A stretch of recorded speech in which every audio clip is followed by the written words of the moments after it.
Hi guys, நம்ம இன்றைக்கி என்ன பார்க்க போகிறோன்னா பச்சை பயிறு குழம்பு தான். வாங்க அப்படி சொல்லலாம் பார்க்கலாம். ஃபஸ்ட்டு வந்துட்டு நான் ஒரு 100 பச்சை பருப்பு எடுத்துருக்கேன். நான் வந்து கழுவெல்லாம் எதுவும் பண்ணல, நல்லா வந்து வறுத்து எடுத்துக்கோங்க. இந்த மாதிரி வறுத்ததுக்கப்புறம் வந்துட்டு ஆறுனதுக்கப்புறம் நம்ம வந்து வாஷ் பண்ணிக்கலாம். ஒரு 2-3 டைம்ஸ் நல்லா வாஷ் பண்ணி அந்த மாதிரி அந்த பருப்பு மூங்குற அளவுக்கு தண்ணி ஊற்றிருக்கேன். அப்புறம் வந்து ஒரு தக்காளி, 4-5 பல் பூண்டு, சின்ன வெங்காயம் 4-5, அப்புறம் 4 பச்சை மிளகா, அப்புறம் வந்துட்டு கொஞ்சம் சின்ன ஜீரகம், மஞ்சள் தூள், காயப்பொடி இருக்கு இல்லையா, பெருங்காயப்பொடி, அது கொஞ்சம் இதெல்லாமே சேர்த்து நல்லா வந்துட்டு ஒரு 6 விசில் வர வரைக்கும் நல்லா வேக வச்சுக்கோங்க. 6 விசில் நல்லா வெந்துடும். 6 நல்லா வந்து குழஞ்சி கிடைக்கும் நமக்கு. வந்துட்டு ஒரு 6 விசில் வச்சா கரெக்டாக இருந்துச்சு.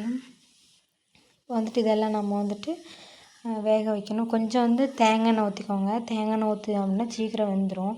பருப்பு எப்போவுமே வேக வைக்கும்போது நீங்கள் வந்து தேங்காய் எண்ணெய் ஊற்றுனீங்க அப்படின்னா சீக்கிரமாக வெந்துடும். அதனால தான் பார்த்திங்கன்னா இப்போ நான் 6 விசில் வச்சுட்டேன். 6 விசில் நல்லாவே வெந்துட்டு நமக்கு பச்சை பயிறு வந்துட்டு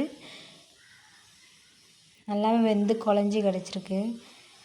தண்ணி ஊற்றின தண்ணி எல்லாமே வற்றிட்டு நல்லாவே தண்ணியே இல்லை. இப்போ நான் வந்து பருப்பு கடையில் மத்து வச்சு நல்லா கடைஞ்சி எடுக்க போகிறேன். இதை நல்லாவே கடைஞ்சிக்கோங்க. கொஞ்சம் கூட தண்ணியில் பார்த்திங்களா கரெக்டாக இருந்தது. இப்போ வந்து நமக்கு தேவையான அளவு கடைஞ்சதுக்கப்புறம் நமக்கு தேவையான அளவு வந்து தண்ணி ஊற்றிக்கோங்க. நான் வந்து கிரேவி பதத்துக்கு எடுத்திருக்கேன். இப்போ வந்து நம்ம வந்து அதை சைடில் வச்சுட்டு தாளிக்கிறதுக்கு என்னெல்லாம் பார்த்துக்கலாம்.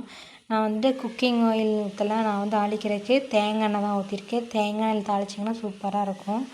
ஒரு 2 ஸ்பூன் தேங்காய் எண்ணெய் ஊற்றிருக்கேன். அதுக்கப்புறம் வந்து அதில் வந்து கொஞ்சம் கடுகு வந்து நல்லா வெடித்ததுக்கப்புறம் வந்துட்டு நான் வந்துட்டு ஒரு கை வந்துட்டு சின்ன வெங்காயம் எடுத்திருக்கேன். ஒரு கை நிறையா இல்லை, கொஞ்சம் கம்மியாக தான் எடுத்திருக்கேன். அதை வந்து நீளமாக கட் பண்ணி வச்சுருக்கேன். இப்போ வந்து நம்ம வந்து அந்த பயிருக்கு தேவையான அளவு உப்பு ஆட் பண்ணி நான் வந்து 2 குட்டி ஸ்பூனுக்கு 2 ஸ்பூன் ஆட் பண்ணியிருக்கேன். உங்களோட அளவு அனுசரித்து நீங்கள் வந்து உப்பு போட்டுக்கோங்க. அப்புறம் வந்துட்டு நல்லா வெங்காயம் வந்து வதங்கினா போதும், வதங்கணும் நல்லாவே. இதில் வந்துட்டு கொஞ்சம் வந்து கருவேப்பிலை ஆட் பண்ணியிருக்கேன். நான் வந்து வத்தல் வந்து நான் இதில் தாளிப்பில் சேர்க்கல. அதுக்கு பதிலாக வந்துட்டு வத்தல் தூள் சேர்க்க போகிறேன். தாளிக்கும் போது லாஸ்ட்டில் அந்த வெங்காயம்லாம் வதங்கினதுக்கப்புறம் வந்துட்டு ஒரு நமக்கு காரம் அனுசரித்து நீங்கள் வந்து வத்தல் தூள் ஆட் பண்ணிக்கோங்க.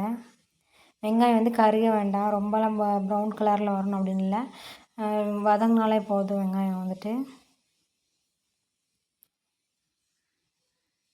பார்த்திங்கன்னா ஓரளவு நல்லா வதங்கியிருக்கு. இப்போ நான் வந்து வத்தல் தூள் ஆட் பண்ணியிருக்கேன். இதில் 1 ஸ்பூன் வத்தல் தூள் ஆட் பண்ணியிருக்கேன். காரம் வந்து ஆல்ரெடி நம்ம பச்சை மிளகா போட்டிருக்கோம், அப்படினால காரம் கம்மியாகவே சேர்த்துக்கலாம்.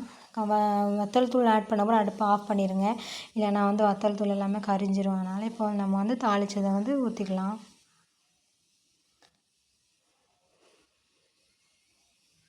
இந்த ஸ்டேஜில் நல்லா மிக்ஸ் பண்ணி விட்டுட்டு லைட்டாக லோ ஃப்ளேமில் வச்சு கொதிக்க விட்டுக்கோங்க. குழம்ப கொதிக்க விட்டதுக்கப்புறம் வந்துட்டு உப்பெல்லாம் கரெக்டாக இருக்கான்னு பார்த்துட்டு நீங்கள் வந்து பண்ணுவீங்க. இப்போ பார்த்திங்கன்னா நம்மளோட பச்சை பயிர் குழம்பு தயார்.